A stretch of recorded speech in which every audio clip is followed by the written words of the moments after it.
Depuis le 30 avril, la nef de la basilique Saint-Remi de Reims est fermée pour une durée indéterminée en raison d'un risque d'effondrement de sa toiture. Monument historique classé à l'UNESCO, la basilique accueille les reliques de celui qui, en baptisant Clovis, a baptisé la France. Elle représente un héritage essentiel tant de notre cité des sacres que de la France entière.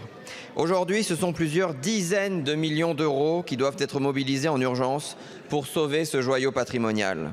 Et cette nouvelle urgence patrimoniale s'ajoute à tant d'autres. À Paris, avec les seuls chantiers du Louvre, du Muséum d'histoire naturelle, du Centre Pompidou ou de la BNF, ce sont déjà plusieurs centaines de millions d'euros à mobiliser en urgence. 500 millions pour la BNF notamment, menacée de fermeture si rien n'est entrepris, 1 milliard d'euros sur des ans au Muséum d'histoire naturelle selon son directeur. Ces seuls grands chantiers parisiens font peser une lourde menace sur les urgences patrimoniales partout ailleurs sur notre territoire, car ils pourraient provoquer une concentration des moyens sur la capitale, alors que notre patrimoine part en lambeaux partout en France, comme le démontre l'exemple de la basilique Saint-Remi. Le bilan 19-24 de l'état de conservation des monuments historiques est d'ailleurs sans appel. Plus de 8000 monuments historiques seraient en péril, soit un quart d'entre eux.